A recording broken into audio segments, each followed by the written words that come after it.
Hello, everyone, and welcome to another edition of Mormon Stories / Mormon Transitions podcast. I'm your host, John Dehlin. I'm joined by the lovely Margi Dehlin. Hello, everyone. Lovely Margi Dehlin. It's good to have you, sweetie.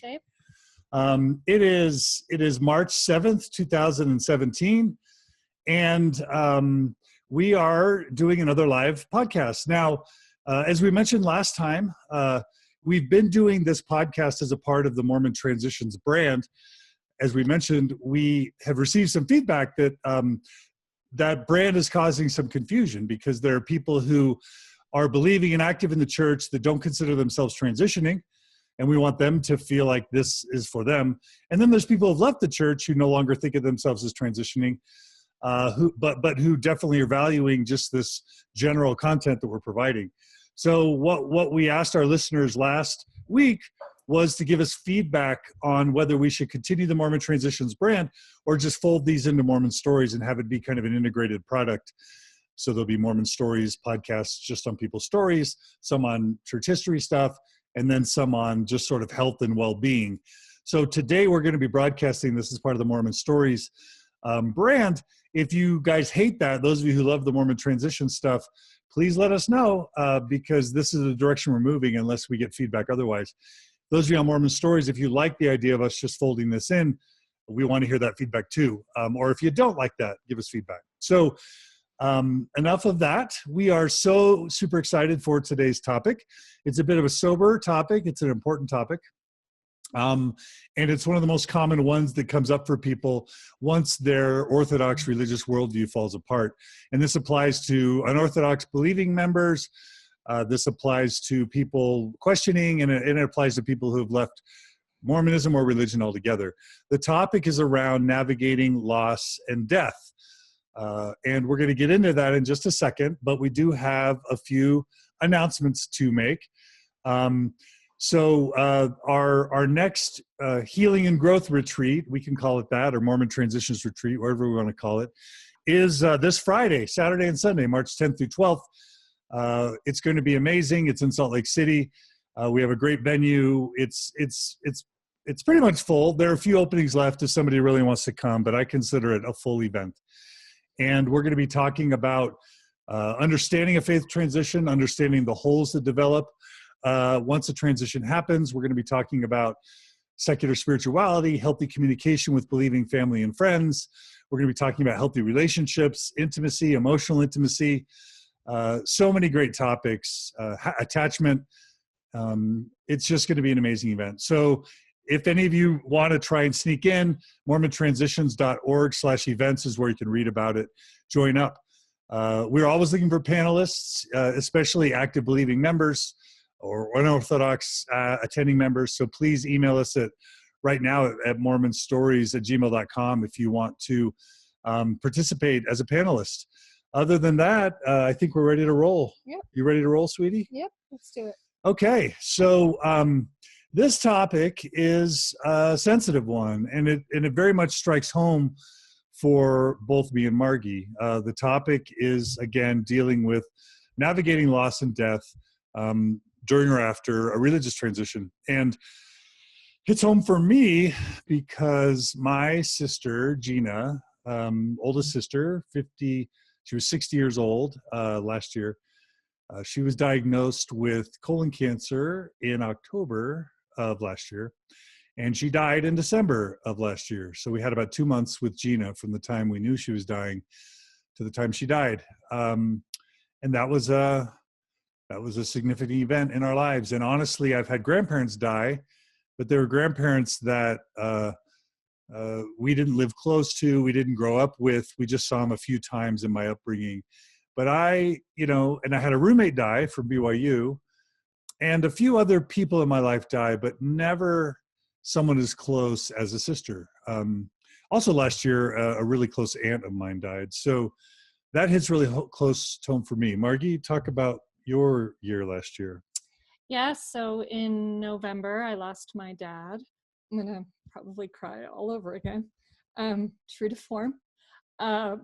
For him, it was a longer goodbye. He was diagnosed with Lewy body disease, which is kind of a cross between both Parkinson's disease and Alzheimer's. So we spent a lot of time caring for him, my mom as a nurse, and a lot of my siblings actually. So he was at home for the full duration, a true family effort. So yes, so that is still quite fresh in my mind as well. So we come bringing that to the discussion.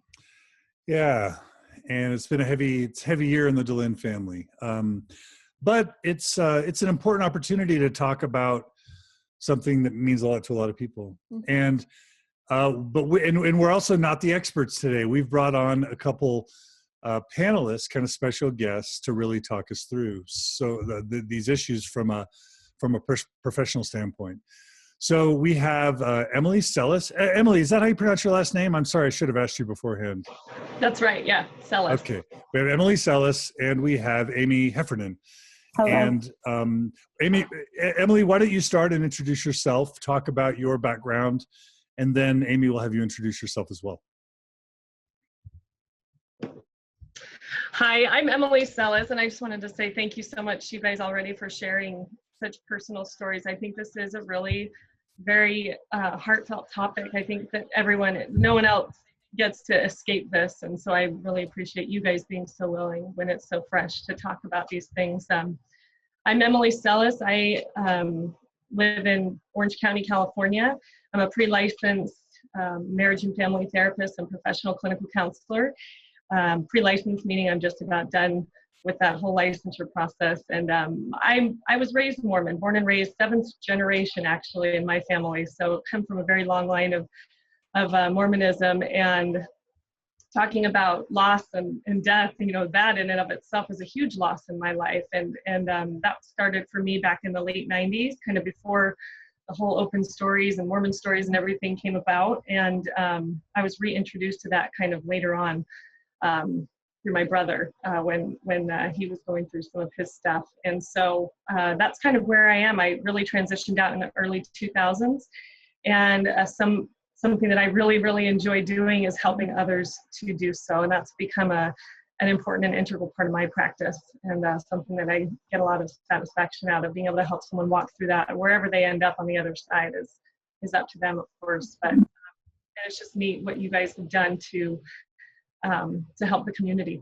So thank you guys for your service. Thanks, Emily. And we have a listener named Gracie who says, Emily, exclamation point. So I'm assuming you know who that is. She was at the workshop with us, so it's pretty neat to hi, connect Gracie. with others. I totally remember Gracie as well. All right, so welcome, Emily. So glad you're with us. Glad you could join us. Thank you so much. Aimee, tell us about you. Yes. Hello, I am Aimee Heffernan. I have been a long time Mormon Stories listener. Way back, John and I met, we just figured out maybe 2006 at a Sunstone conference. There was like 20 people in the room. So we are big fans. My family's big fans, and we've been listening forever. I grew up with real liberal Mormon parents, so I have kind of a unique Mormon story. I am a marriage and family therapist. I work in Redmond, Washington, so like Microsoft land over there in Washington. And then I am like just a sniff away from getting my sex therapy certification. So I have 2 more Fabulous supervision hours, and then I will be applying. So woo! Yeah. Excellent. Well, Aimee, we're so happy to have you here. Yeah. Yep, I'm excited. I have lots, I kind of feel that if you're a therapist, you can't escape dealing with people with grief and loss. It's threaded through everything that anybody comes with. So Yeah, and honestly, there are going to be people who are thinking, I haven't had a really close one die, but I would say and this may be repeating something you guys have already said, but going through a faith transition is in and of itself, I think, comparable in many ways to losing a loved one in terms of grieving and loss. So I think these principles apply whether or not you've had someone actually die. I think it can apply to a divorce. I think it can apply to faith crisis and death and other sorts of things. So yeah, sickness is a big one. If you have a loved one that is you're caregiving for, my mom has had MS for a long time, so it doesn't look like a death of a parent, but it feels like we've been grieving her for a long time. Like when you lose a pet, there's just so many ways that people feel grief, you know, so. Yeah. It's true. It feels like life offers you plenty of opportunities to kind of practice the loss, right? Yep. Yeah, absolutely. That's Grief, the master teacher, I say. Oh, wow. Okay, good. Well, I'm excited. I'm excited too. So I should also mention that this is only part one of a two-part series, at least a two-part series. We may do more, but please know that we're not going to cover all of grieving in an hour and a half. But what we do promise is, what we want to encourage our listeners to do who are live is to please post comments and questions to our Facebook page. Actually, not to our Facebook page, but to the video that you can see streaming. And we will try and incorporate your comments or questions into this live discussion. And if we're not able to cover them this time, Shandy's going to save those to our show notes, and we're going to use them in a future episode. So please do post your comments and questions as we go along. The reason why we do this live is to allow it to be interactive. And I think that just makes it more fun and interesting. So having said that, Deborah Edwards writes, my husband was diagnosed with cancer just 5 weeks after he left the church and died 9 months later. So double sense of loss of faith and loss of husband. Thank you for sharing something so personal, Deborah. So nice that you can join us on such a sensitive topic. So, all right. Also, Patricia writes that she lost her grandparents 6 years ago. They helped raise her, and it's been terrible for her. She misses them. So glad. Thank you for sharing that as well, Patricia. Okay, so Emily, I think what we'd like to do, you provided us with a really good outline. And the first thing you have on your outline is defining grief and loss. So we're going to have you do that. And Aimee, we're just going to invite you to jump in whenever you're comfortable, just like a familiar conversation. Sounds great. Okay, Emily, take us through how you define grief and loss. Yeah, and I do want to hear from everyone else too, how you guys define it, because that's the thing about grief, is that it is not one specific way or one specific thing. But the way that I really liked to hear it defined was to talk about grief being a connection that's lost. And so as you guys were already saying, that connection can be to people, it can be to places, it can be to things. So that's kind of, the connection is the piece that is the important part and what kind of creates this grief process.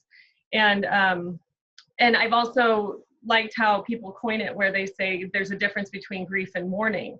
And grief is that really personal experience that we all feel, and a lot of times that we can't even share with other people. And that's more what the mourning is. The mourning is what externally people see that you go through.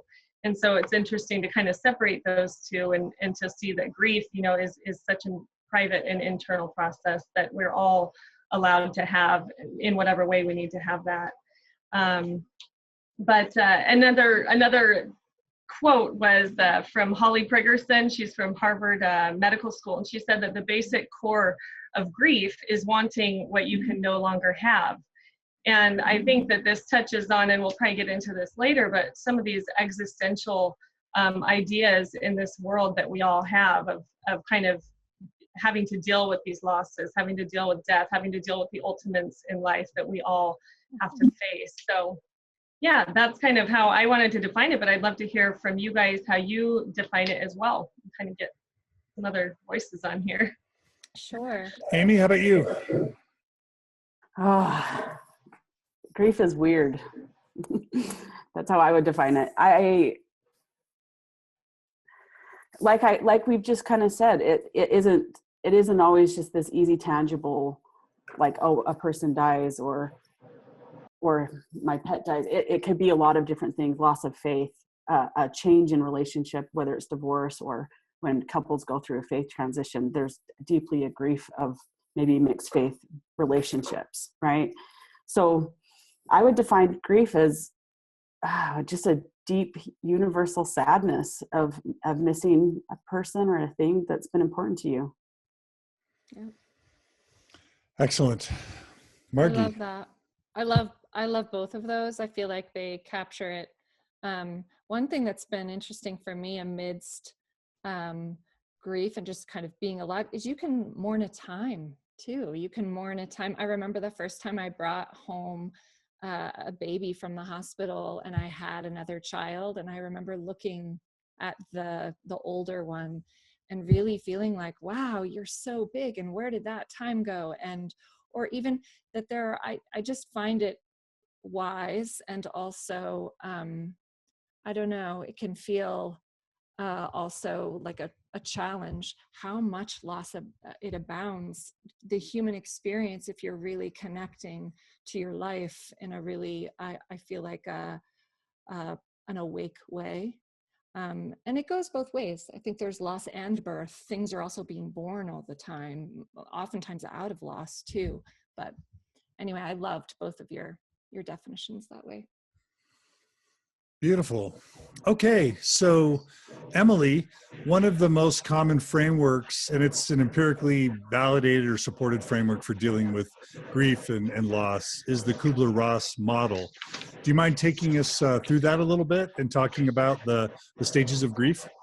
Yeah, no, I think that's important. And I, the first time I heard about these stages of grief was for me in a personal loss that I experienced was when I was a young 13 years old. I lost my mother, and I remember hearing about these. You try and kind of grasp onto something. You try and figure out what to do, and the adults kind of telling you this is what you do. You go through these 5 stages of grief, and so learning about those, and we're going to kind of go through those a little bit. But I think it's important to help others understand, or to kind of expand the understanding or awareness of this model, is that it's not linear. It doesn't have to go in order.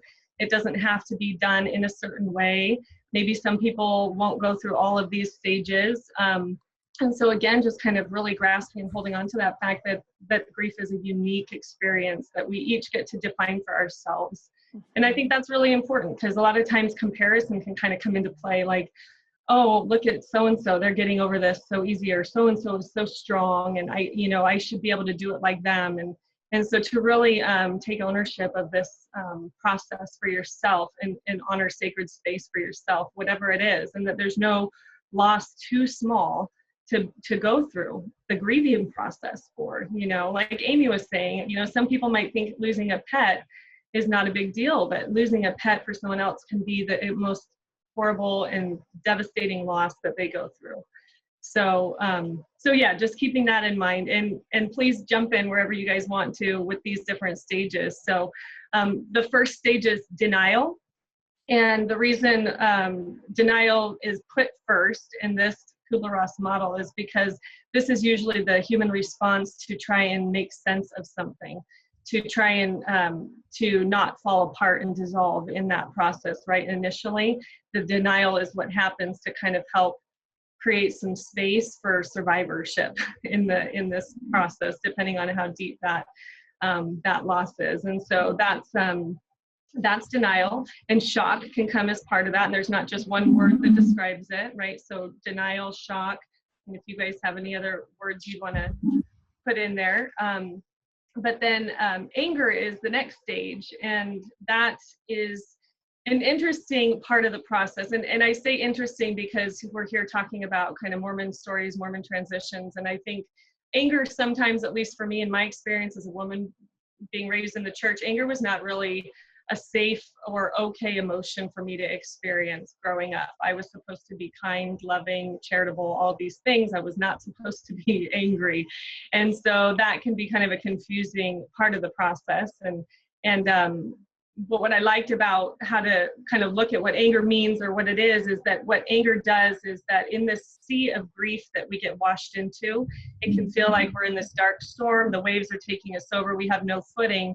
And then all of a sudden a feeling will arise in us of anger at something, maybe someone, a lost time, a lost person, a lost experience, or a memory. And anger can sometimes build a bridge for us to kind of get back into more of a reality-based structure in our lives, to kind of start creating a structure for us to begin healing.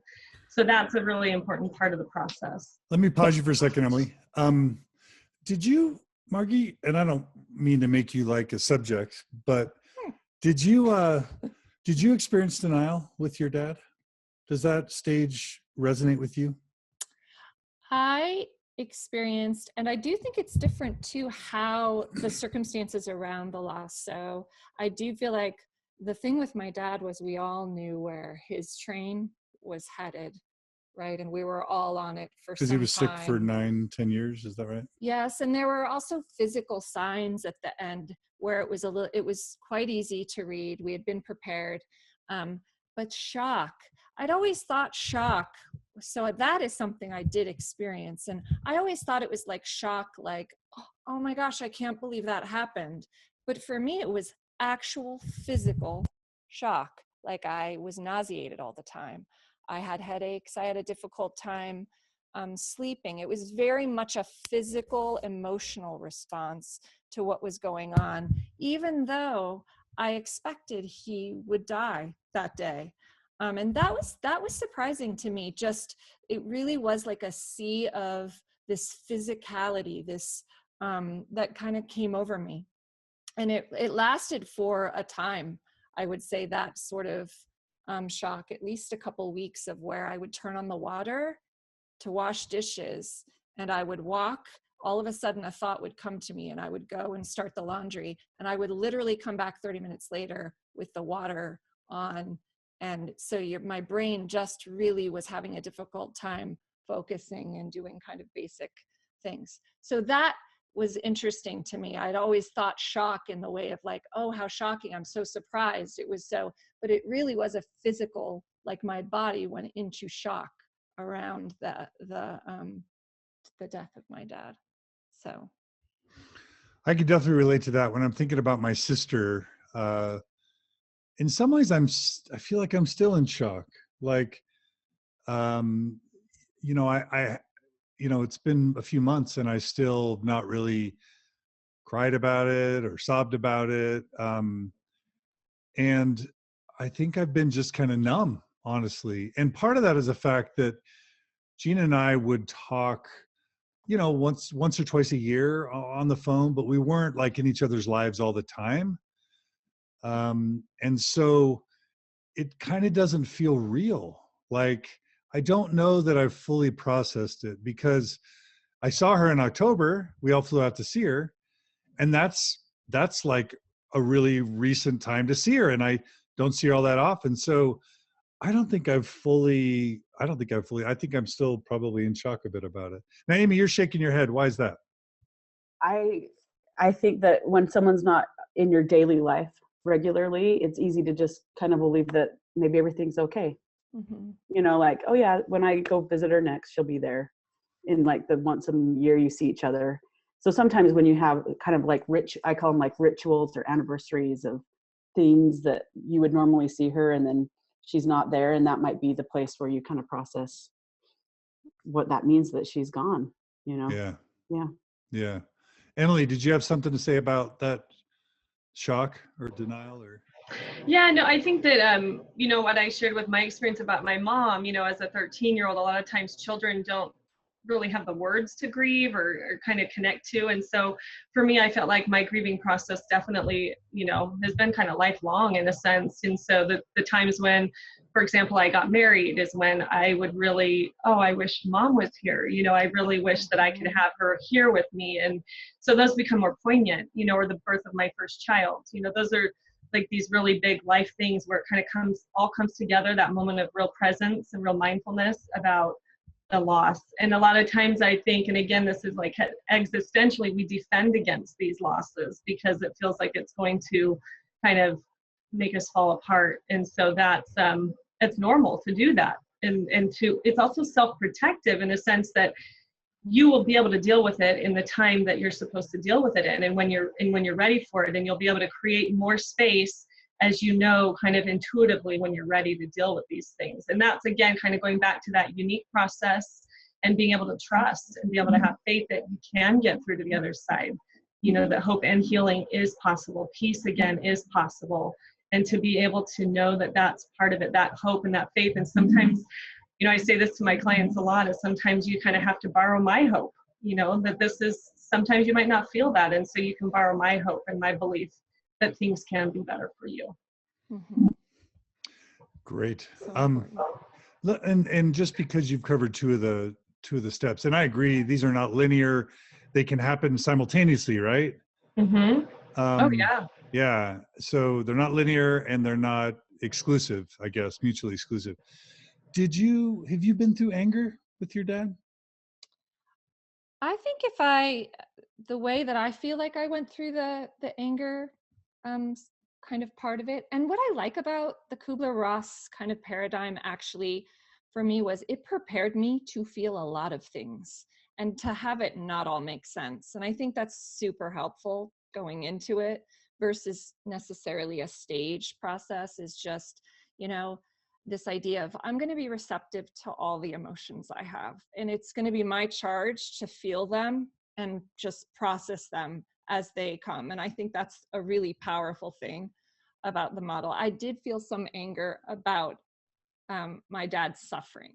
So that was something that I feel like I did process, but I had also processed all along. But seeing him kind of suffer for that extent and for that amount of time was but I didn't anger wasn't where that was it. What would I say? It was not as much a part of my grieving process, I would say. Can I bring up something that just occurred to me? Yeah. So those of you who've seen Margi's interview that we did on Mormon Stories and Mormon Transitions, she talked a lot about her religious beliefs now. And Margi, basically, you said something to the effect of you're not super invested in beliefs anymore, just in general. And so that would mean that even a belief in God or in Jesus or the resurrection, you're just not really focused on that. They're not really important to you. Is that fair to say?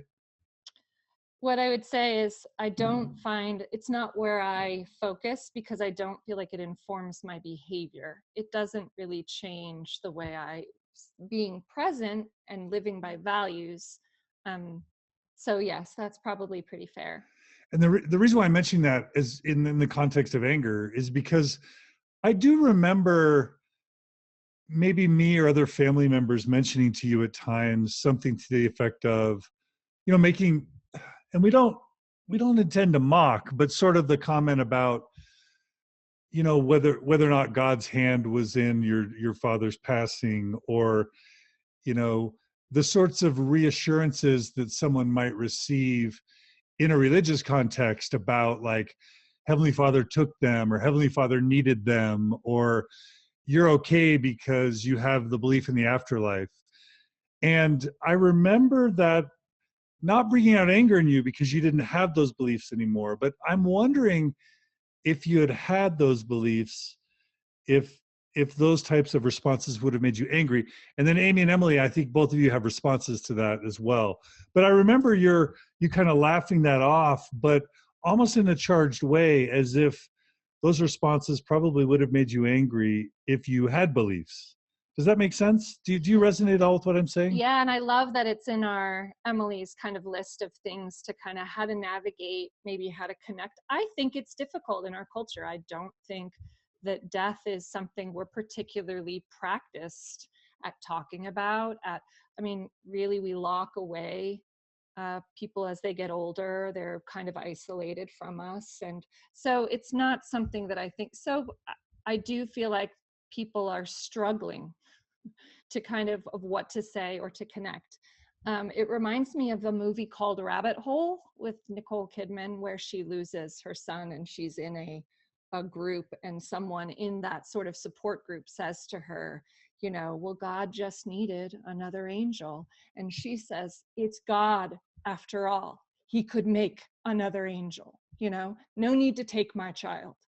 And so, yeah, I do think that is kind of part of that sort of grief, that your worldview or your beliefs come into the forefront sometimes in situations like that with emotion, and that's probably part of it. So discussing maybe, things that we can say in grief that really are comforting and that really are connecting to this universal thing that we will all experience is like a great topic I'm excited to talk about today for that reason.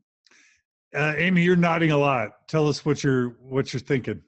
I'm such like an active listener. I love it. I know that, like, yeah, it's great. I'm like, Yes, Margi, yes. I think what I love about this model, and I mean, of course, there's people. I mean, in the grief community, there's criticism about the model too.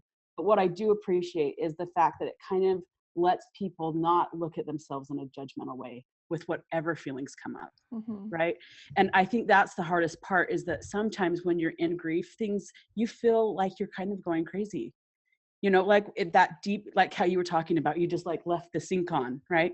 You're probably somebody that never does that, right? And so you do things out of character for yourself, right? And it's easy to kind of feel critical of that at times, or you look at somebody else in your family that might be having a different response and you think, maybe I should be that, or you look at somebody else that might have a similar situation and you think maybe they're doing grief the right way. There's no right way to do it. Right. And when you approach yourself with a critical, judgmental eye about how your grief is doing, you're going to be in trouble. You're going to just be in trouble. So what I love about just the grief topic in general is that all feelings are okay. And I always tell people this beautiful, I say feelings aren't permanent, right? It will change. It will be different. You'll be angry. You'll be shocked. You'll be crying in a ball. And life happens, Right. Life happens and things move forward. And if you had a crystal ball, it would be wonderful to see what it would look like in 5 years when you're in that deep, deep sorrow. It's so hard to believe that it's not going to feel any different than what you're feeling currently. Yeah. Right. So I also am excited about talking true. about how to talk about it and how to make more space for it in your life, how to like face it instead of turning away from it. Right. Yeah. Thank you, Amy. Emily, you'll be pleased to know that Jeff, your brother, has joined us. Hi, Jeff. And it's a sobering comment. He writes, after my mom died, which is your mom too, I often felt completely devoid of any feeling, and that made me feel like something was very wrong with me, likely denial. Emily, I don't want to put you in the position of having to sort of like provide counseling to your brother, but do you have a response to that, or would you rather pass that one to Amy? What an interesting concept to be talking to my brother about this. It's so interesting. I think that is that denial. I think that it is is it denial, or is it that different people process things in different ways, and that some people don't get emotional about these sorts of things? Right. And then that's the idea, like shock, what Margi was saying is her word that makes sense to her. I think we all kind of have a different devoid. I think that's a great word, that makes sense to him. And so kind of having those words, I think the Kubler-Ross, she just kind of created a framework of, it comes down to semantics sometimes, but a framework of what was naturally occurring or what was witnessed would naturally occur. And so, experiencing that, I mean, that numbness or that, feeling like that void there, that not being able to kind of touch it because it touches us all in such a personal way that there's no one can tell us when it's okay to start feeling that, or when it's okay, when you need to turn it off. You'll have some people say, stop grieving, stop crying already. Well, if you've got 1,000 tears to cry, you're not going to stop at 500. So who are they to tell you that? And so it's hard to turn off those voices, to not allow those voices in. But that feeling of, I don't think I really dealt with my mother's death for years and years. I didn't know how. I didn't have the tools. I didn't have the life experience yet. I don't know what my reasons were, but what's important is that I got around to it. Counsel Yeah. Jeff says, counsel away. She does it all the time anyway. That's what Jeff said. Couple other quick things. Dorian Nielsen, I grew up with Dorian. She says, I didn't experience denial with my husband's terminal cancer diagnosis, but lots of family members did. And yes, Dorian, I remember when I believe it's Kyle, when Kyle passed away, that was sad for many of us. I'm sad I never got to meet him. Sue Bergen writes a practical suggestion: when you're in raw grief, drive extra carefully. You're not all there, and accidents are more likely. I've seen this many times in my work as a hospice chaplain and bereavement counselor. That's super interesting. Go ahead. One thing I was thinking about also, just as we were talking, was when I am feeling particularly sad or low, reframing or changing the way I think about the loss of my dad has been really helpful. So oftentimes when I'm feeling really sad or really missing him, I'll think, well, this feeling I'm having is really a tribute to the love I had, and the depth of my pain really tells me how deeply I was touched by his life, and for some reason that makes me just feel good, kind of thinking about it in those terms, as well as just in terms of feeling really grateful to have known a love like that, a life like that, that it would be, it is expected to mourn it fully, to really, really feel it. So. Yeah. I wanted to just respond to that, Margi, too. I mean, and again, this touches on the not comparing losses, right? I could sit here and say, I just recently lost my dog that I'd had for almost 15 years, right? And I could say, but my dog is not as big of a loss as your dad. I'm not going to do that, right? Modeling, but that I felt like I did that too. I really was able to, as she was near the end of her life, to really like be intentional about how I was losing that connection and losing that love, and being able to find some peace in that the tears represent the love for the connection that I had with her. Yes. So it brings a comfort. It brings kind of it helps it make sense, right? Because as humans, we're always trying to make sense of everything. Yeah. And so that being able to make that connection made sense for me too. Doesn't mean that it would make sense for everybody. Right. But yeah, I could really hear what you were saying on that. Thank you. Can I add something? Please. Too? Okay. You know the part in Inside Out where she realizes that like the sadness and the joy go together. She's like down in the dark and she's like swiping between the memories, you know, and she's like, wait, I was so sad because whatever happened with like the hockey game, and then her parents were loving her. Do you know that part? Mm-hmm. Yep. I love that part. So I love that part too. Okay. And this idea about that balancing the joy and sorrow in your life, right? Any grief that I go back to personally to look at in myself, it's because they both exist at the same time. Mm-hmm. You know that hippie book from the 70s called The Prophet?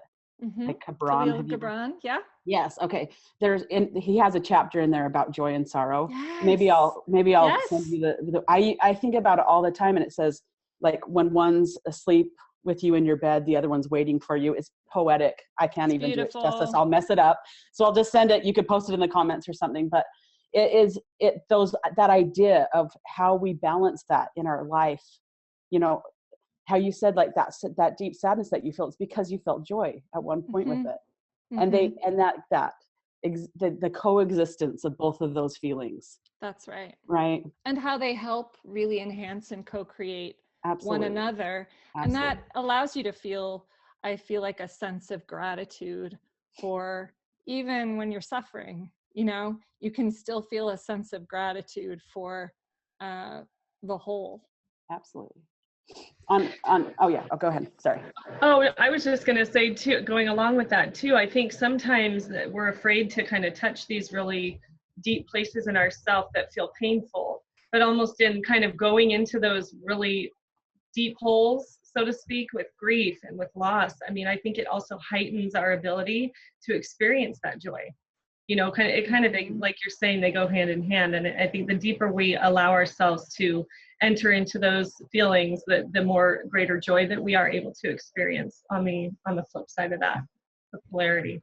I love that. And I also love the idea that what we don't shine a light on, and it tends to live in the dark in us anyway, and just it kind of drives us on an unconscious level. And so we're actually really it helps our experience, I feel like, to go ahead and when we're ready to try and shine light on those griefs as well, because I think, I don't know, it's part of my experience when I've seen people who've had a lot of grief, that you can see compounded grief where oftentimes they haven't mourned the losses in due time, and then you have a loss come and it's like 10 times that loss because it brings up all these other losses.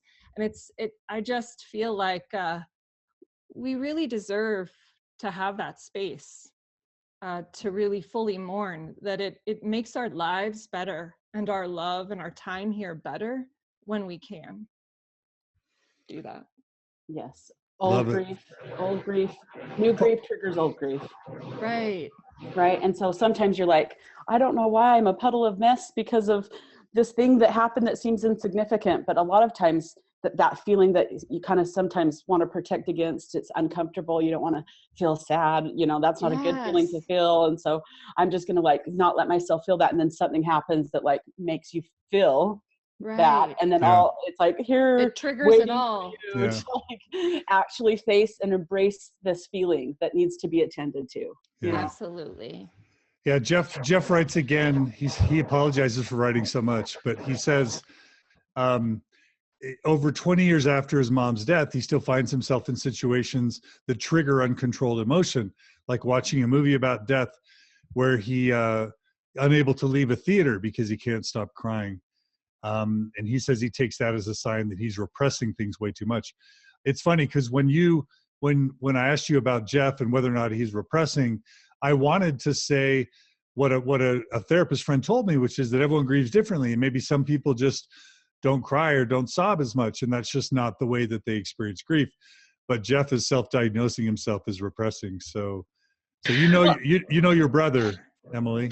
You know what, I think it is interesting. Like I was saying, having that space, right? The unique experience that you have, and that we have this trust or this faith in ourselves that we can deal with it, and that we'll deal with it in time, in due time, you know, when we're supposed to deal with it. And so sometimes just even having that little feeling of like, I'm wondering if I'm repressing this, you know, or whatever the feeling is, you know, I wonder what this anger is, or I wonder what this is, kind of just getting curious about that and kind of following that down. I haven't seen the movie The Rabbit Hole, but I'm thinking follow it down the rabbit hole, because that's the thing, is we have so many defenses against these feelings because they are so big, they are so scary and overwhelming. And it takes a lot of courage to do that, to go into something so unknown and to say, I'm going to touch this really painful place, not knowing what's going to happen. And it can really feel like it's going to take us down. Amy, do you have anything to say to that? I know you probably experience that a lot with clients too, you know, that helping, I think you mentioned it earlier, kind of helping people face these things or being able to walk into them. Some people don't want to feel sad, right? Like I think that we're afraid of what if we feel like that forever, right? And so it's just kind of, I would rather not think about it. I'm just going to compartmentalize it, put it away, because if I have to feel it, it's going to be too big to have to feel, right? And again, I just say feelings aren't permanent, right? Like it will bring life. And like I said, grief is the master teacher. You will learn so much from the pain and sadness, even though you're like, I wish this never happened, right? Most of the time you're not like, I'm so grateful that I lost my faith in the religion of my youth that I identify as, and I don't know who I am without Mormonism, or that my partner, my husband, or my spouse left me for someone, or, you know, just like there's so many things that it's just painful. And it's like, who wants to feel that? That is the part of life that is hard. And it will also teach you deeply about who you are as a person. Right? So true. Yeah, I know. I think that I was just going to say one quick thing. Sorry, John, but that, you know, kind of in that unknown place that we get into with the Mormon transition, you know, kind of getting into this like real scary place of that loss of like, what do I have to hold on to, or what do I believe in? I think we talked about that a little bit earlier. There's just that, what do I have to hold on to? And then the idea of the knowledge that grief always works, right? Like the only way out is through. That's the only way. I mean, we can keep avoiding, repressing, pushing it away, getting ourselves busy with a million other tasks. But the only way out is through. And then it gets to become a lot of work, having to repress things or having to push them away. It becomes this kind of barrier that we have between ourselves and living a fully present life. It is so true. There's a quote, I think, that I've heard, that grief will take its due. And I really believe that. I feel like it will come in its own way. and in its own time, but grief will take its due. And I do also feel like it's hard work. It is actual hard work to grieve. It is tiring, it is exhausting, it takes energy. And I love the emphasis being on that it's a personal journey that everyone takes. And there is many ways to do it probably as people. But I remember waking up the morning after my dad died and just thinking, I'm going to do this work. And really, I started meditating. Then I went for a walk that morning in a canyon, but really deciding I'm going to grieve every day. I'm going to sit, and I think it's because I could feel it sort of overcome me. I was kind of in that feeling like a wave where you have to ride it. You can fight it, but it's going to be worse if you do. And I just thought, I'm creating a space. I'm going to just, and I did. I wept for like those grief meditations for weeks. I would just sit and sob. But it was actually really helpful.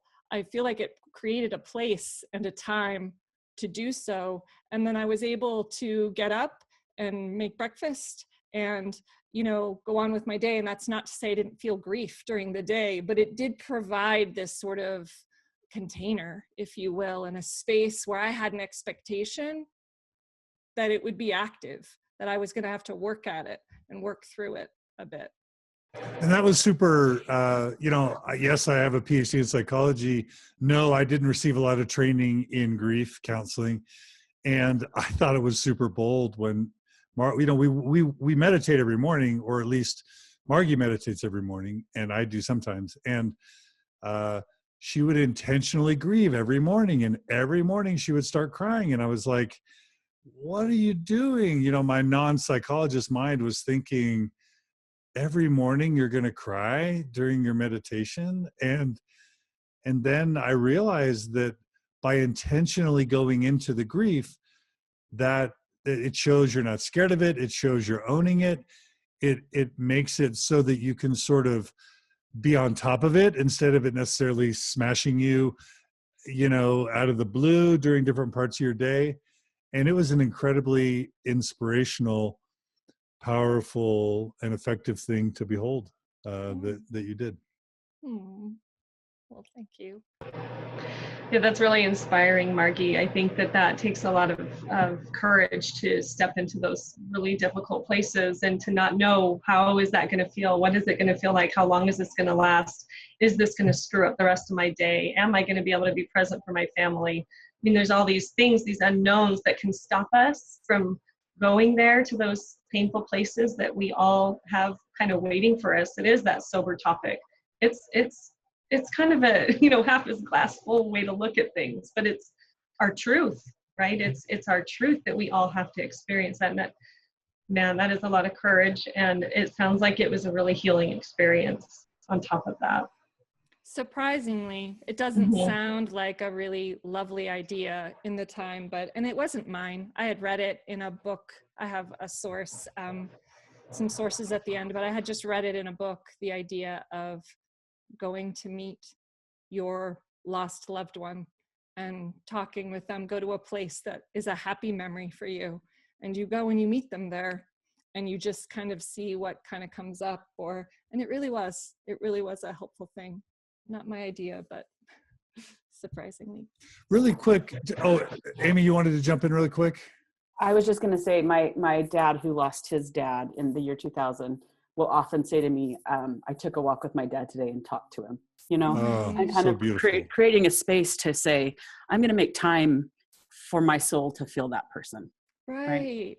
That is so what it is. Yeah. Emily, did you have a quick response to Margi's comment? Well, I was just going to kind of bring up the idea, John, that you were saying that you kind of were witnessing this without your psychologist hat on, right? To say, look at this person who I love so much and how much pain this is causing her. And it's almost that human nature that we have to want to stop it, right? We want to fix it. We want to make it better. We don't want to see them hurting. And I think, as we'll kind of talk about a little bit more later, but that the beautiful work that Brene Brown does on empathy, to be able to say, well, this is actually part of your experience, John, to witness this grief that Margi's going through, and to be able to, for you to have to make space for it too. So it's not only the loss that people are directly experiencing, but it's the lives that it touches on the outside as well. So yeah, really good point. Yeah. Beautiful. I'm just gonna, since we're going through the Kubler-Ross model, I'm gonna bring it back to that for just a second. We had left off on stage 2, which is anger. I just wanted to throw my own anger experience in there. So after I had found out my sister had 2 months or less to live, we were all planning a family event out to spend time with her. And my dad and I were, just having a bit of a disagreement on what would be best for Gina and what would make sense. And we were driving to the airport, and we got in like the biggest shouting match we've probably ever gotten in. And my mother-in-law was there too, and a stepmother, sorry. And it was horrendous. And it's weird because I've spent 6-8 years learning about this kind of stuff. But at the time, if you had asked me, I would have said, this has nothing to do with my grieving. My dad's being a jerk and I'm being mistreated, and I lashed out, and we had this awful shouting match on the way to the airport. And looking back, how could it not have been connected to my just finding out, both for me and my dad, that my sister and his oldest daughter were dying? And how could it not have been exactly that? And it's not that there aren't other issues, but it's weird sometimes, and this is again talking about emotions and specifically anger, we don't always know why we're feeling what we're feeling, and we don't always even know what we're feeling, or we're not fully conscious of it. And that took me by surprise. And I think of myself as semi-aware of what I'm feeling. And it was also sort of paralleled by a comment that I saw on the Facebook page, which is another one of our listeners who basically writes something similar, which is Bruce writes, I had an angry outburst with my parents in their home over my unbelief. So in this case, the topic was about unbelief, but there was an outbreak. And Bruce writes that this was 3 months prior to his excommunication and 4 months and a few days prior to his mom's death due to a cascade of strokes. And I just say, watch out for anger, because we might even think I'm not angry about them dying, but then we'll have these angry outbursts that seem unrelated. And I just wonder if they're related. And do you ever feel, I'm curious for both of you, do you ever feel like anger it's more easily accessed, and it's also more socially acceptable almost? I've seen it a lot in the males in my life in grieving, that they sometimes go more to anger first before really processing is really it's pain. But this is the way that it's going to come out for now. What do you guys say to that? What's your experience? I think on individuals, people are comfortable in one feeling, right? Like I always say, mad, glad, sad, scared are kind of the 4 feelings that you can compartmentalize. Wait, mad, glad, sad, and scared. So the first 3 rhyme, the last one is scared, right? Okay. And so if I'm feeling out of sorts, I'm like, what's going on? Am I mad, glad, sad, or scared, right? It's easy to do with my kids. It's easy to do. That's it's good. Simple, that right? Is good. Simple, super simple. Mm-hmm. I will credit my professor from my master's program. And are you saying that there's a value in noting what the emotion is and sort of naming it? I think identifying emotions is like feelings 101, being able to be like, I feel mad, right? And I think each individual person has one of the feelings that they're more easy to just sit in, right? Like you might have a friend that just she can cry, like my cute sister, if she's watching, we always tease her because she just like gets teary a lot, right? So she's really comfortable in sadness, right? It's not intimidating for her. I think men stereotypically, I hate stereotyping, but a little bit, it's socially constructed for them to be more okay showing angry feelings, Whereas women are like, you got to be nice. You got to, they kind of just, with how society raises men and women, men can be more comfortable in anger, right? But I think of that scene in Still Magnolias. Remember when she's they're like does anybody watch Still Magnolias? I keep referencing movies here, but she's just so angry. Do you remember the mom's just so angry about her daughter dying? Yes. And then her friend's like, hit the one that they always tease.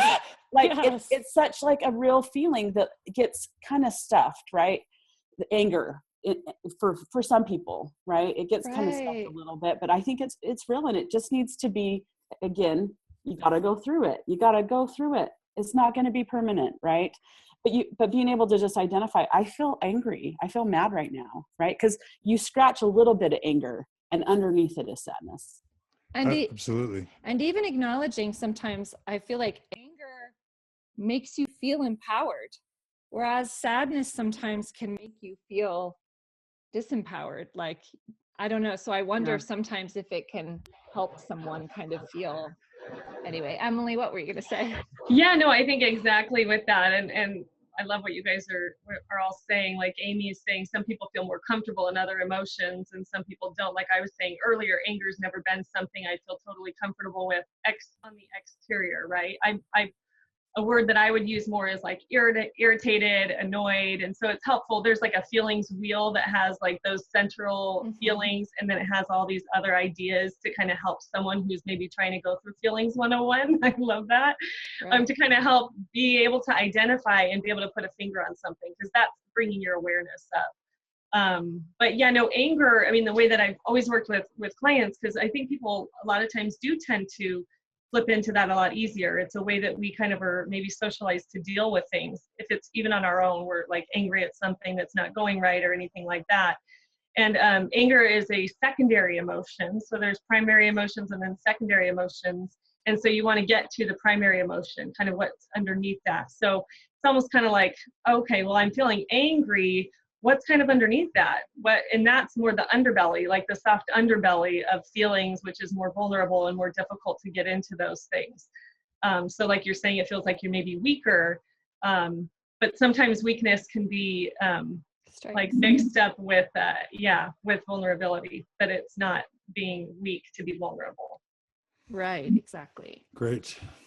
Okay, let's go on to the third stage of grief. What comes after denial, shock denial, and anger? And Emily, go ahead. Oh yeah, go ahead. No, I think you're muted for a second, but wait, I can hear you now.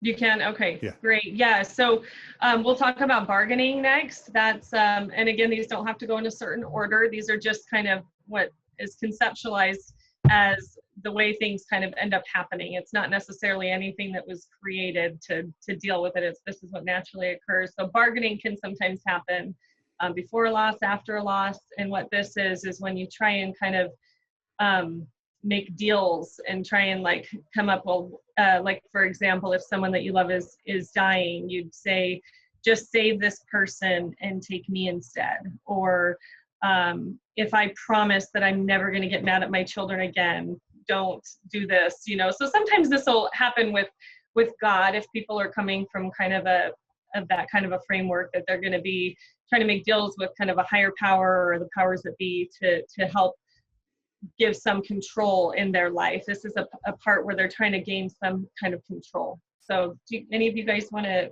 comment about the bargaining or experiences or maybe client experiences, anything? I can just say, let's just move from the death and dying to the faith crisis subject for a second. I know that after I experienced the shock and the anger and the grief of losing my faith, I didn't want to leave the church because I loved it so much, and in some ways still do. And so what you saw for me from 2000, 2001, Right. all the way through 2015. Yeah, that's so true, babe. Was me bargaining with the church and with my reality to try and find some progressive or nuanced or activist sort of perspective on Mormonism that allowed me to avoid the reality that I actually didn't believe it was true anymore. And again, I'm not saying that for everyone that's denial or bargaining, because some people can, I think, come to peace with that as it relates to the church.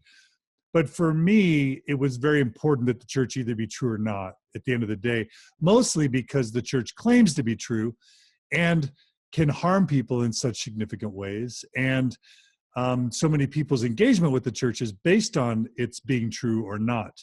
And so for me, it was a matter of integrity, where I wasn't okay with the church claiming it was true when I didn't believe it was, but I didn't want to let it go.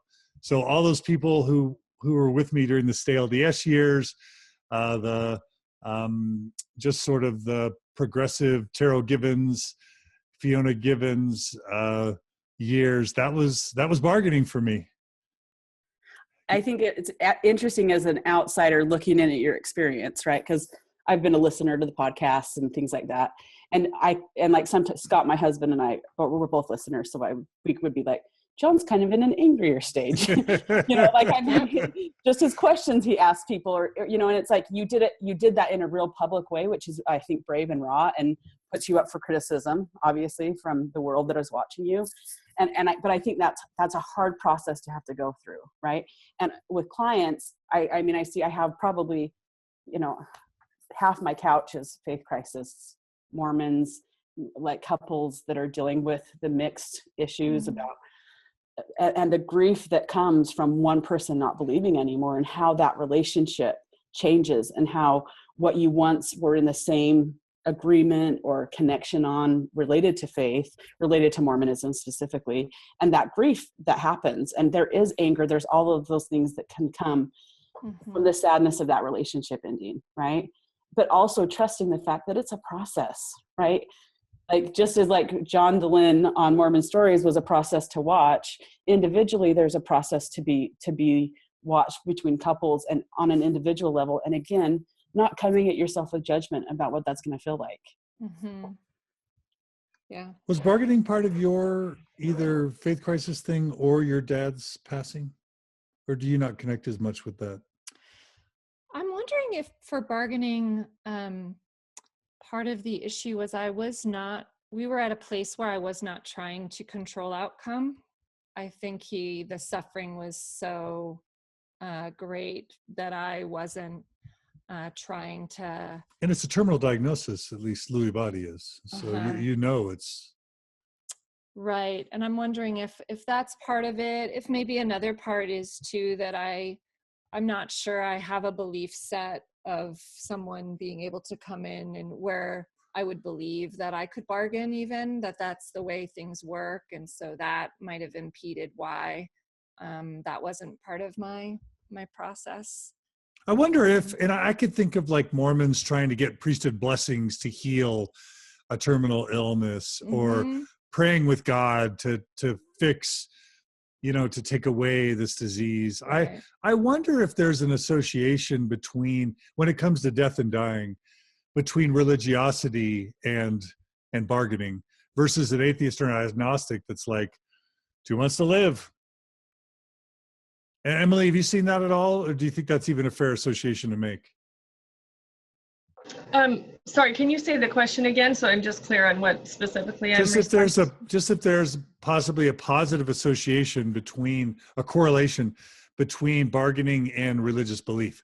So if you believe in a God, you're more likely to try and bargain, get a priesthood blessing, say a bunch of prayers, act really righteously, to try and take away this diagnosis that for a person who really valued science would say, they're probably going to die soon, and that's probably time to get ready for that, Yeah, no, I definitely think that could be, and I think it's, because there are those beliefs. I know Margi, you were talking earlier about, your beliefs, and I think the fact that if they don't have the specific belief that they're trying to fit their experiences into, then yeah, that makes a lot of sense. But if I have an experience, or if I have a belief that's saying God heals, miracles are possible, why not this miracle, right? Why not me? Or why, that brings up those why me questions.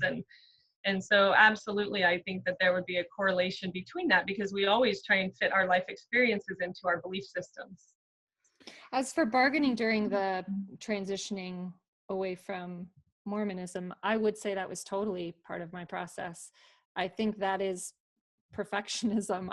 It was like a shield I was trying to kind of wear to protect me from suffering. Honestly, if I'm virtuous enough, if I'm doing all the right things, that maybe I can get through somehow unscathed.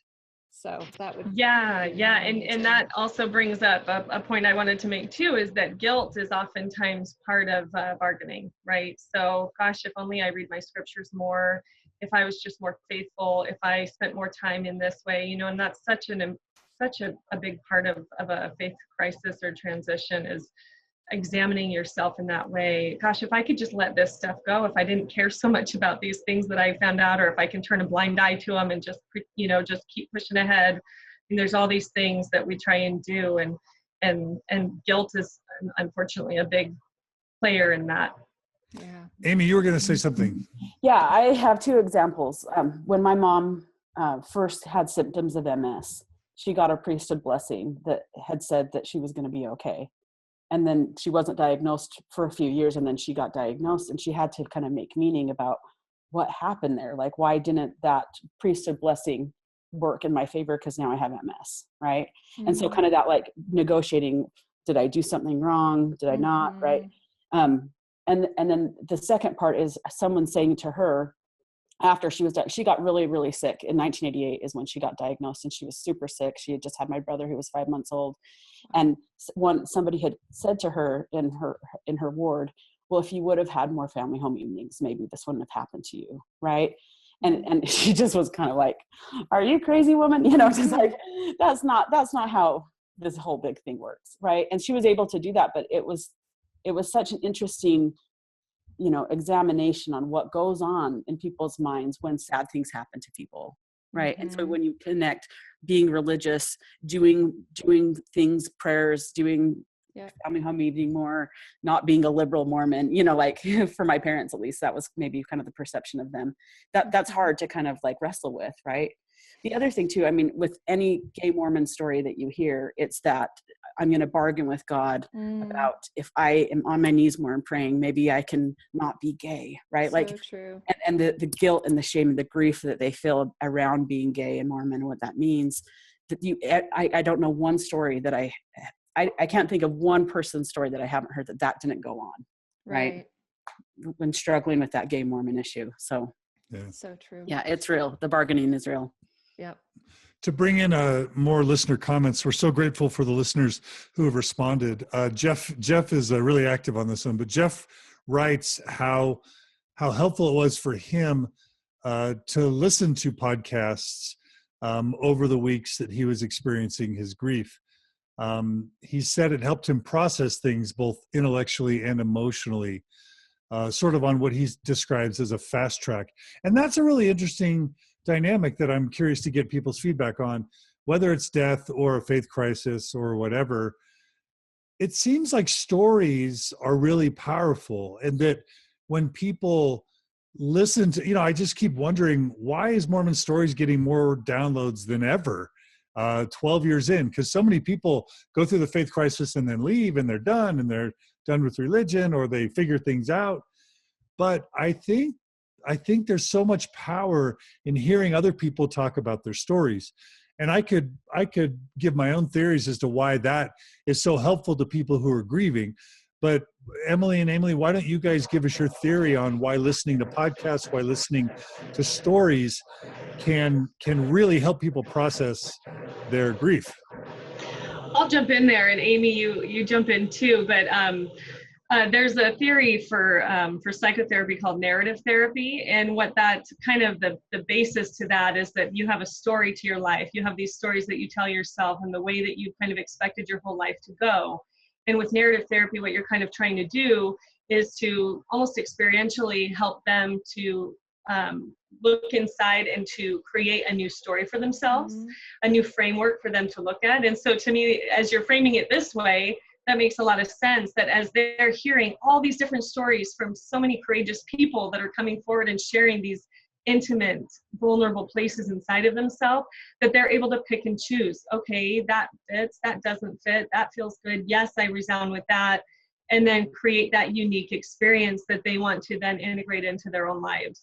So that to me is kind of how I look at that from a, therapeutic standpoint. So it sounds like you're saying in part, stories help us reframe what we're experiencing in maybe new and more constructive ways. Is that part of it? Yeah, and it also gives us kind of different models to look at other than the models that we were raised in, or the models of the people in the church, because as you're trying to create a different way of being, it gives you something to hold on to and say, yeah, I like that reflection. I don't like how it feels. Yeah. Let me try this, or so not instead of like, I'm alone, or I'm broken, or I'm defective, or I'm weak, or in the case of death, I'm never going to see him again. This is terrible. Life has no meaning or purpose. You can hear stories and get new perspectives or frames to think about and process these events. Aimee, yes.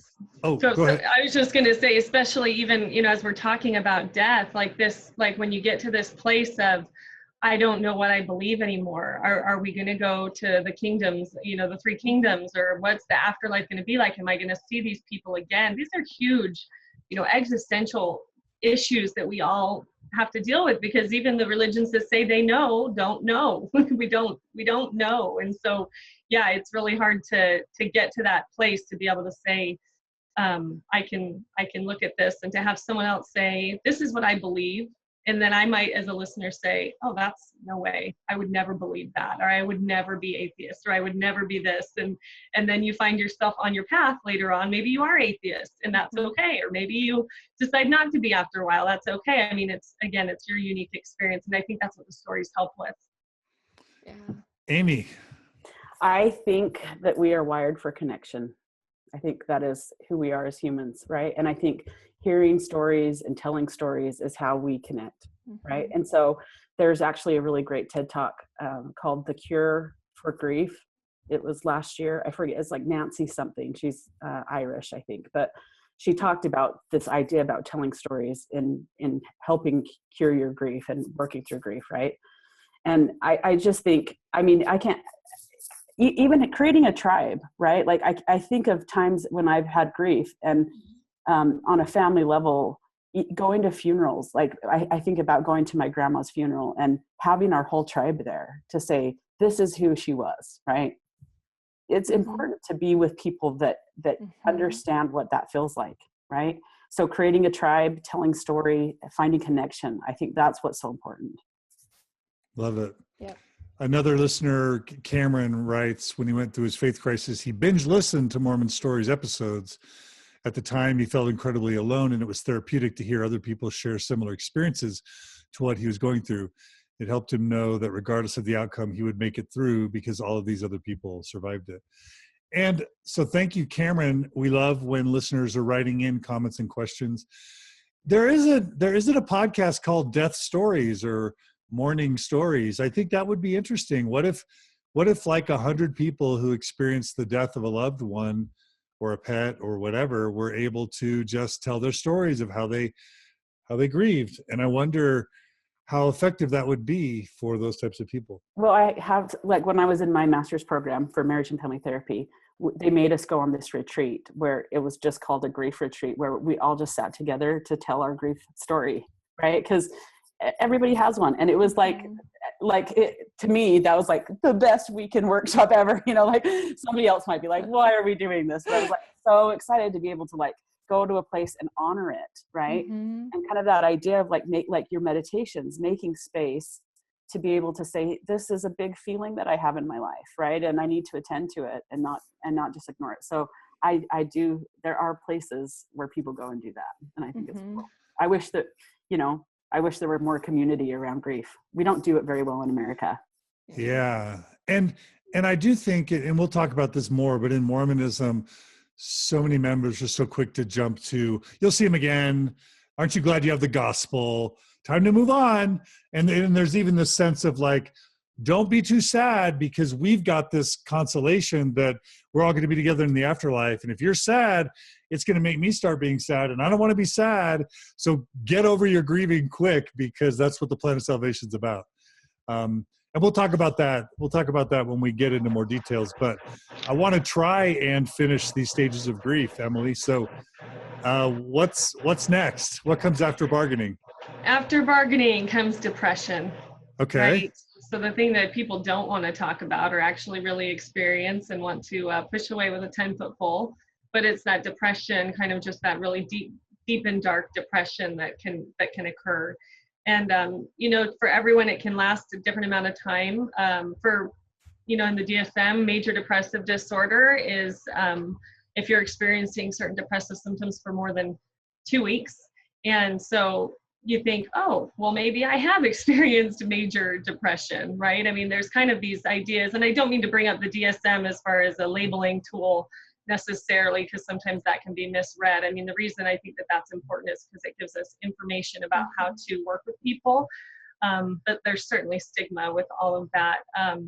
But depression is is one of the stages that is part of this. And I don't know if there's a lot to say about that other than kind of what we've already been talking about, just that huge sea of emotion that kind of sometimes we can get stuck in, but it's certainly part of the process. Yeah. Well, why don't you tell us some of I can do it, but why don't one of you tell us some of the main symptoms of depression, just so someone can identify if they're experiencing it? Yeah, Amy, jump in here with me too. I'm like trying to think of the acronym from grad school. I've heard SIGGY caps. SIGGY caps is one I've heard, but Amy, what have you heard? So there's sleep. Don't know any. There's disturbances in sleep. Yeah. That's either sleeping too much or sleeping too little. There's eating, either eating too much or eating too little. There's loss of energy. There's loss of sex drive. There's loss of interest in things that normally bring you interest. Isolation, feelings of sadness, obviously deep feelings of sadness. What are any other ones that I'm missing? Was that an acronym that you were using? Yeah, SIGGY caps is one that my advisor Dave shared with me. Yeah. I can't think of any other of the symptoms right now, but yeah, I mean those kind of those cover. It kind of slows you down. Hopelessness. Hopelessness, a sense of hopelessness. There could also be confusion or disorientation, just kind of like just a foggy, cloudy mind, right? Yeah, and sometimes without a lot of sleep, sometimes people can even experience psychosis with depression. I mean, on severe things. I mean, because of different avenues. That's pretty rare. But. And I think it's important to differentiate between sort of biological, chemical depression that's chronic and persistent, that maybe you're born with the disposition to have, and sort of situational depression. And when it comes to situational depression, I saw a really good article recently that I posted to Facebook, which basically says there is a biological and a psychological purpose for depression. Amy, do you want to tell us what you suspect that might be? And then Emily, you and I can jump in if we have other ideas. So question, there's a biological and psychological purpose for depression. Why do we get depressed? Why do we get depressed? Is there a positive purpose to depression that you know of? Clinical depression or just general situational depression? Situational depression. Yeah. I think, maybe it's that idea of like making you face it, making you live into it. Exactly. Is that the right answer? I don't know. I don't want to talk like that. That's a great answer. No, I think that's great. I would add to that also too, is I think it's something that motivates us to move somewhere differently. I know it doesn't sound motivating because you get kind of stuck in this place. A lot of times you don't have any energy to do anything, but just as other emotions kind of inform us, that I think it also is something that can inform us to just say, what's the underbelly of this? What's the shadow side of this? Yeah. And knowing that you're not certainly in joy and kind of saying, well, this is something that I can now move from here to there. Does that feel like it makes sense? Or? Yeah. Oh, go ahead. I love it as sort of this place that you go deeper. It kind of drives you deeper by the nature of slowing you up. And for me, and everyone's different, but I feel like around my father's death, there was this flurry of activity. There are people coming in town, and all the children spoke for 5 minutes. So you're preparing and a million decisions to be made and gathering, and it's exhausting. And I found I was kind of manic. There was a manic energy to it in the beginning. And then it's like this settling. It's just the energy settles, it's quiet, my energy completely dropped. And it almost felt like my body taking care of itself, like saying, okay, now it's your time to actually slow up, take a look at these things, and so I kind of like it from that type of perspective. And then just saying, people do get stuck there, and sometimes I do, like there's been a flow for me, which doesn't mean it makes sense. Like my emotions have definitely been everywhere, but there's like a movement, right? Where I feel like there's something to getting stuck. And I think if you get stuck in sort of the depression part, to me, it kind of signals like there's probably a lot there. There may be a lot there for you that's really difficult for you to process all at once, where it might make sense to have someone help you go through all those things that have been shelved or are coming up, or anyway, that's just my idea. Yeah, I think because how you were saying earlier that sometimes, and Amy, you were saying this too, about how it's like the compounded grief, or like sometimes little things that happen that you don't feel like you'd normally have that response to, all of a sudden you are having a huge response to. And that doesn't mean that, that there's anything wrong with you. It just means like, this is something I need to pay attention to. Exactly. This is something that I need to, and same with the depression. This is something I need to pay attention to. How can I care for myself in this time? This is, it's time for me to slow down. It's time for me to look within and introspect to see how I'm going to get out of this place, right? Because no one wants to stay there. We don't want to stay there and be there for forever, because it's a really also very painful place to be. And I think that's sometimes where therapy, one of the places where therapy can come in and be really helpful, to say, maybe it's too hard to get all these people that really closely, you can have your friends and your support network, but maybe it's too hard because of their experience with that thing or that person or whatever it is. So it's just a place where you can kind of honor your space of what you need to walk through. Yeah. So true. Jamie writes, for Mormons, sometimes sadness is a sign of a lack of faith. And I think I'm going to read just a few comments. But that was just Jamie adding on to this idea that sometimes maybe in a religious context, we don't always handle grief well. Gracie adds, sometimes if you're sad, you really don't truly believe. So I think that's something similar. Crystal writes, depression and sadness is sort of the necessary catharsis of sadness before letting go and moving forward towards acceptance. So I'm guessing that's going to be the fifth stage in the Kubler-Ross model, but Crystal's ahead of us. She's basically saying depression is the impetus for acceptance, and she basically uses a nice metaphor, which is depression is the winter before the spring. Mm-hmm. And Crystal, we love that. We love that comparison. Lance says, my dad announced that he was gay at the age of 56. 2 years later, was diagnosed with leukemia. He talks about how crushing that was, and how it was one of the hardest things for him to deal with because of how he treated him during those years.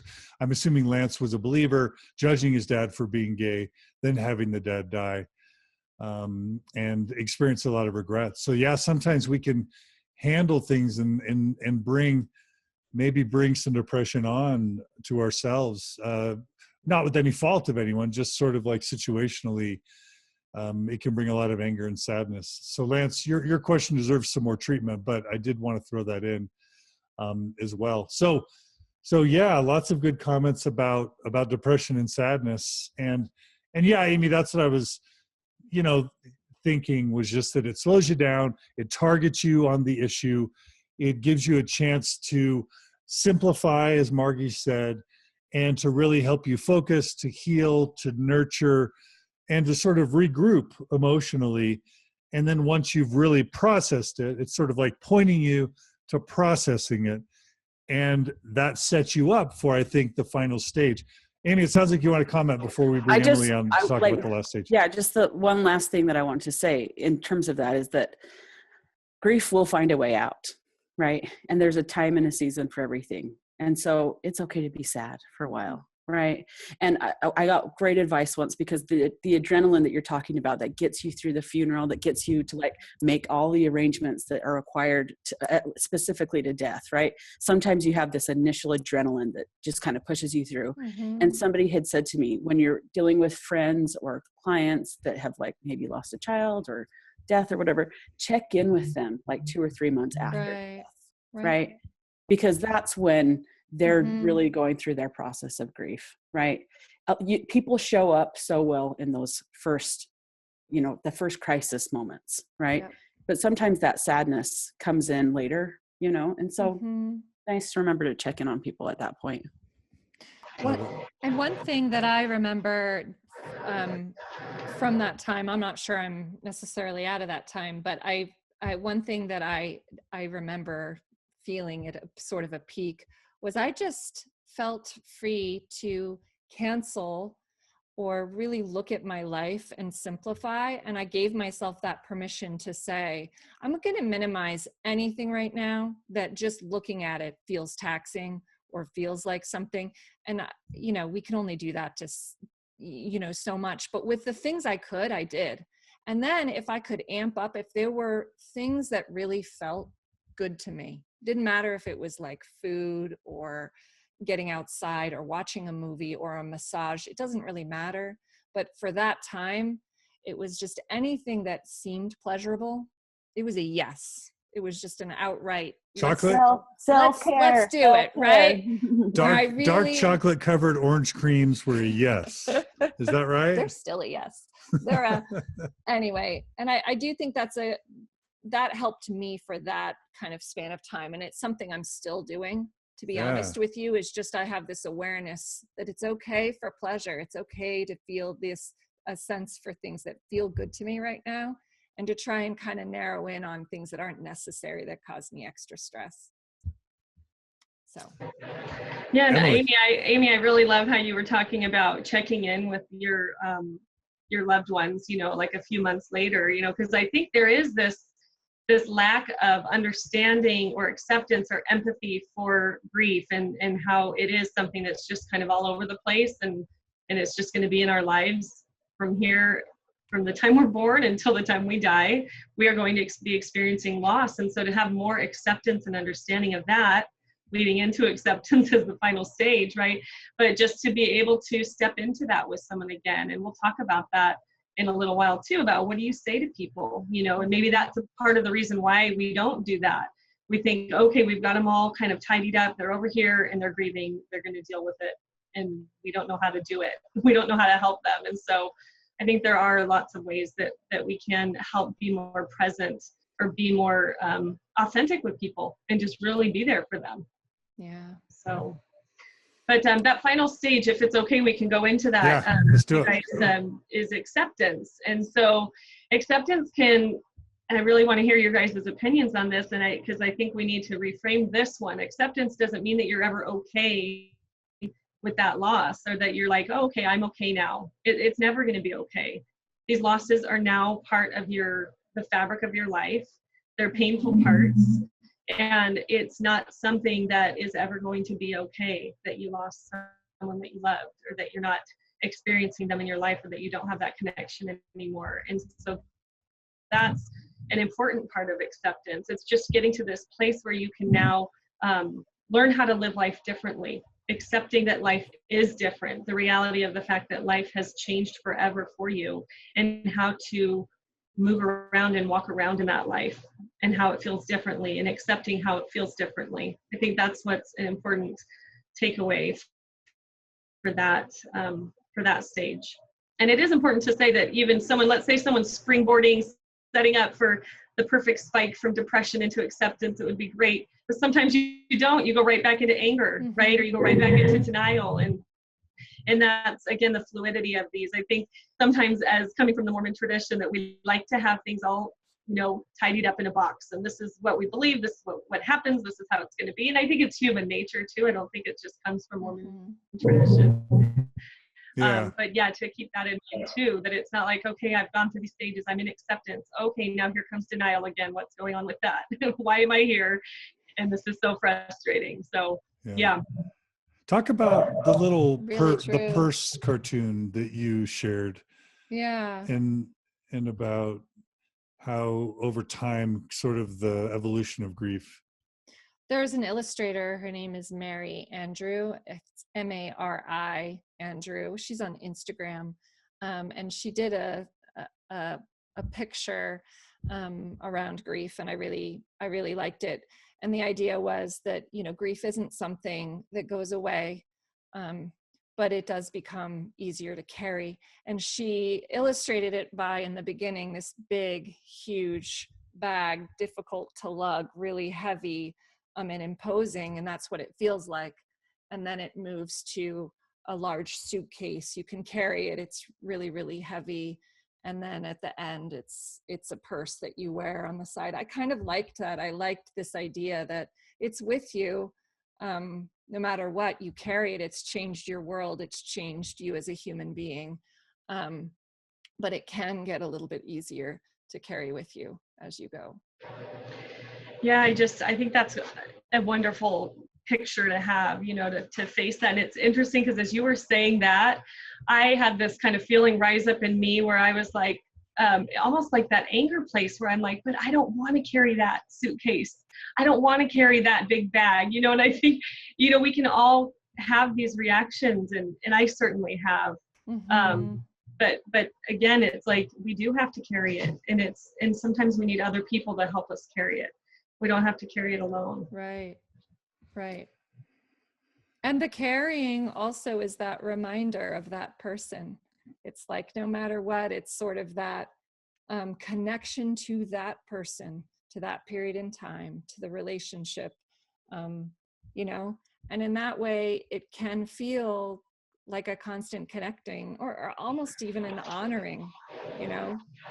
Yeah, that is such the loving, like the ultimate loving place to be in. And I think that is what makes it so beautiful. I think I mentioned I was able to touch into that place with the loss of my pet, my dog. And I certainly have other experiences where I've, you know, even with what my brother was saying before, like I've pushed it away, and it's that kind of denial, or I don't want to deal with this, and it's too painful. And it just comes and goes in these waves. Amy, what does acceptance mean for you in the context of loss and grieving?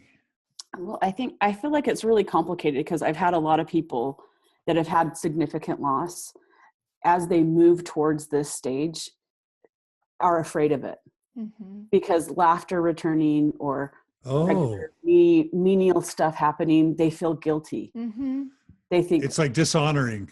And it's that fear of, the farther away that I get from this pain, the farther away I get from that person. You may forget them, right? You may. Or I think that's the fear. You know what I mean? I love the personality. That's beautiful, right? Just, it's always going to be with you. But I think sometimes people feel guilty for moving into the acceptance phase sometimes, right? And it could sometimes take years, right? Like, people can be in any stage for a long time. And again, like, it is what it is for you, right? There's a man named Albert Hubbard. He's I think early 1900s. L. Ron Hubbard? No. Kidding. Albert kidding. Hubbard. He said, the cure for grief is motion, right? Motion? Motion. And you were talking about it, the flow, like moving into things, right? And it's important to have acceptance sometimes. And it's okay to then go back when you have certain events happen later in your life that bring up all that stuff again, right?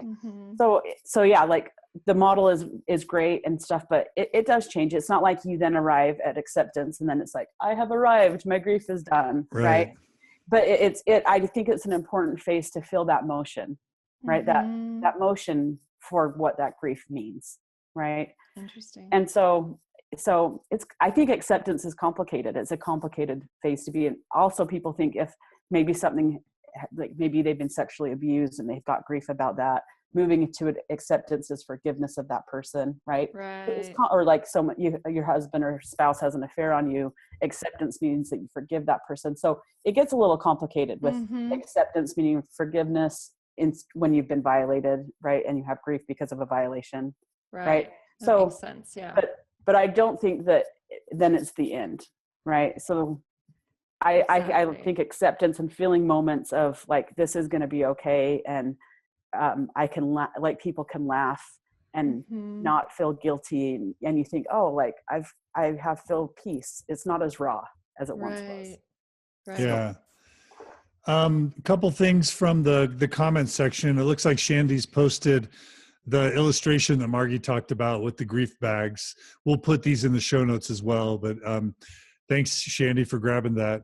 Crystal writes on acceptance. She writes, it took a long time to accept my brother was gone, but reaching acceptance allowed me to treasure what we had shared and how I now would cherish every relationship and try to not take them for granted when I had exhausted the thoughts of what I'd never get to experience with him or what my kids wouldn't get to experience. So in that case, it sounds like for Crystal, part of it is learning from the experience, getting meaning from it.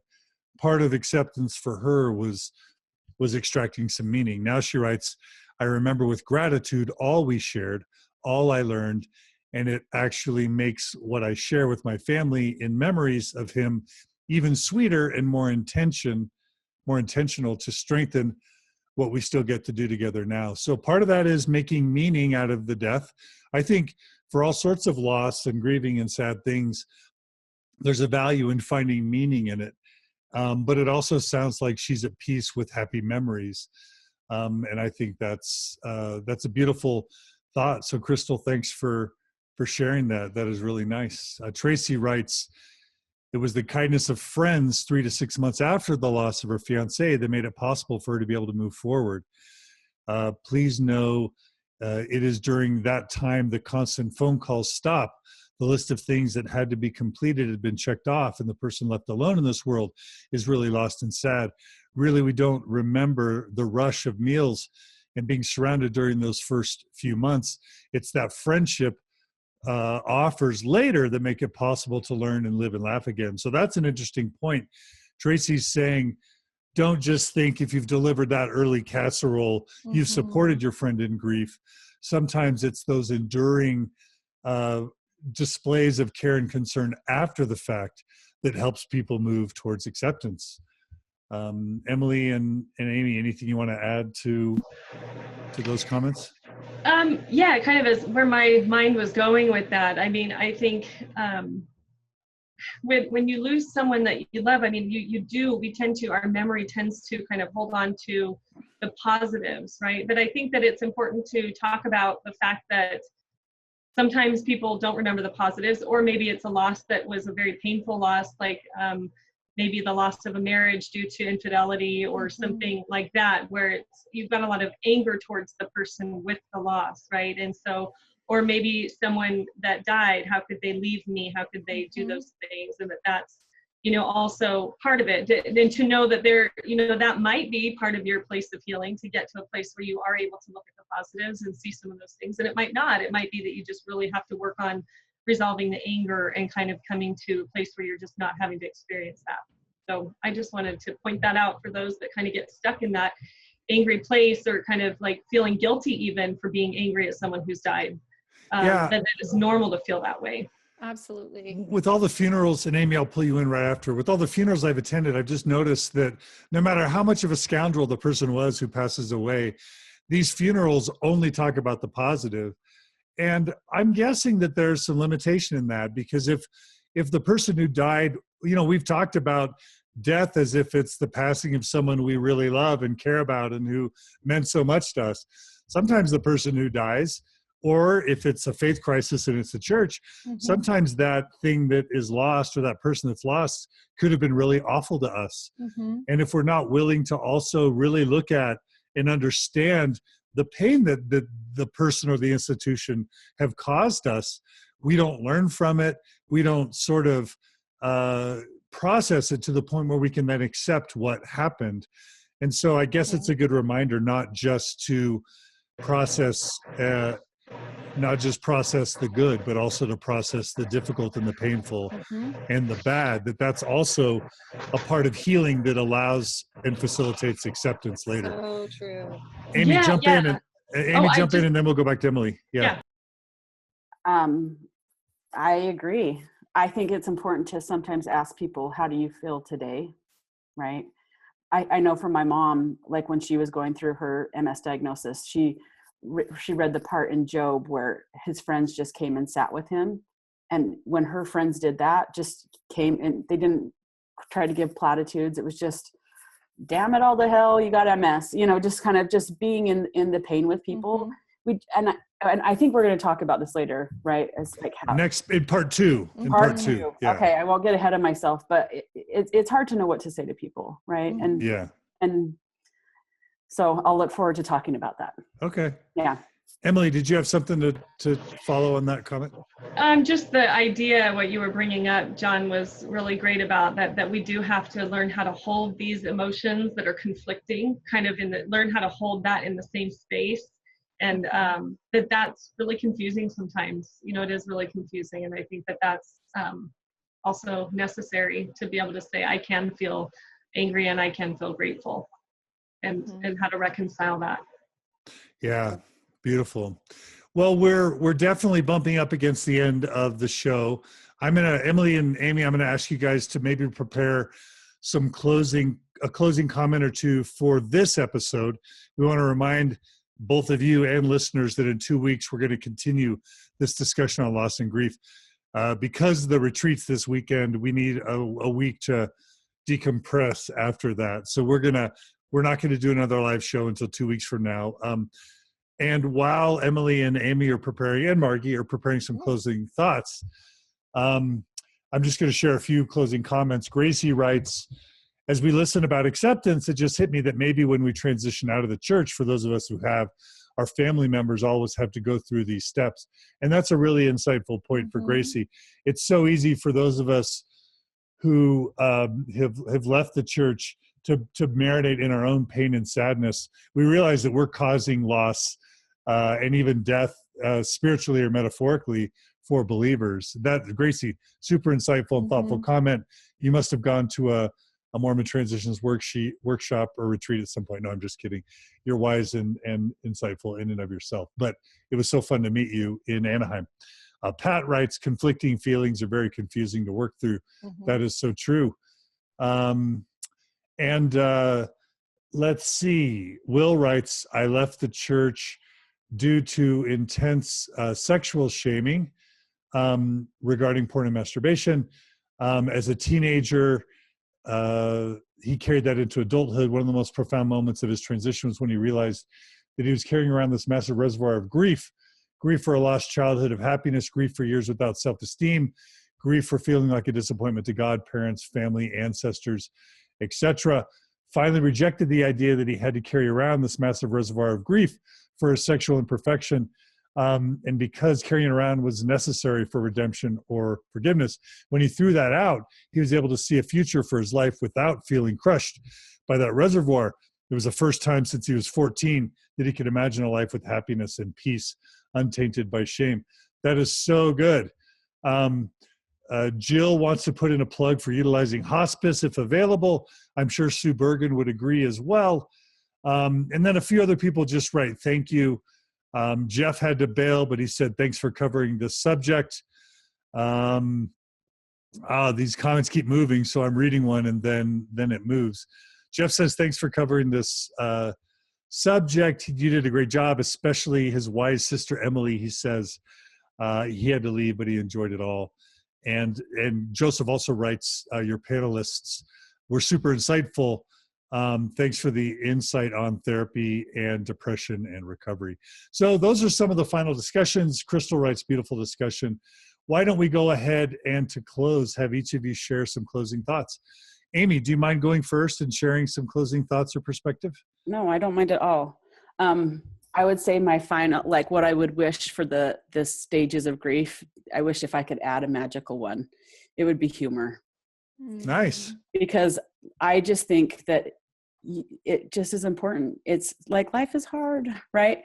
And when you use humor, it really can help you remember, like, oh yeah, there's still joy here, right? Are you allowed to have fun and laugh when someone's died? You know, Isn't that disrespectful? Yeah. Or I remember when my mom was really sick, my dad would tease her all the time, like in a loving way. And it was a heavy thing. Like she was really sick. She's been sick. We have had a long stretched out grief with my mom. It's body changing, and my parents have been a great model for me of keeping laughter there, because sometimes it's just painful and it's hard. And it's sad that life throws you really, really hard things, whether it's divorce, whether your pet dies, whether you have to transition out of Mormonism, whatever it is, just to keep laughing, right? And like I said earlier, grief is the master teacher. It will push you to a more mature place. It will push you to a better self. Yep. Beautiful. Aimee, if someone wants to seek out your services, how do they find you? They just go to my website, aimeeheffernan.com. AIMEEHEFFERNAN. We'll ask Shandy to include those in the show notes. Excellent. Emily, what are some closing thoughts or perspective? I just think that anyone who's willing to touch this subject and to move toward it rather than push it away is very courageous. And so I think that to just honor where you're at, I think is so important to remember that it's such a unique process and that there's nothing wrong with it. There's nothing wrong with you. There's nothing wrong with your experience. And just to be able to give yourself some grace and some understanding for how difficult this process is, and something that is shared across the board. It touches my life, it touches your lives, it touches everybody. And just, if you can't find that hope, that healing can happen, or that there is a place where you can feel respite from this, I think that just to find someone who you can kind of lean on them for a little while. And that's it's a heavy topic, and I love what Aimee said about humor, because to remember we do have that little laughter inside of us that can really spark a whole different way of looking at things. That was beautiful. Thanks. Love it. Emily, we really, really appreciate you preparing this outline, a framework. We've got so much more to discuss, but today's been wonderful. Emily, real quick, if someone wants to pursue your services, how do they get a hold of you, or is that even possible? Yeah, no, I've got like a private practice type setting. It's through a community agency. I'm here in Santa Ana. It's like on the border of Tustin, and you can find me on Facebook. I've got my Facebook page there, Emily Celis. CELIS. Yeah. Absolutely. And your website? theopendoorcenter.org. Okay. Excellent. In Orange County. Mm-hmm. Thank you guys so much for having me on. I really enjoyed this time together. Yeah, you guys have been wonderful. Yeah. Me too. It was really fun to be here. Margi, any closing thoughts? Perspective? Oh, I just appreciate so much what Emily and Aimee and you have shared today. And you. But I was going to say, something came up for me, Aimee, when you were talking about humor. It was a huge part of what my dad, I feel like, offered my mother. And it was, it just came, a story came to me right after we had the memorial service for my dad. Yeah. So there's a picture of my mom and dad laughing together that I keep on my desk. I'll keep it up here as you talk. As we were leaving the memorial service, I noticed my mom was pulling away in her car alone to go to the place where we were going to have our meal. And so I quickly went over to her car thinking that I would drive over with her. And as I got close to the car, my dad was cremated, put in a box. My mom wants to be cremated and then added to their ashes put together.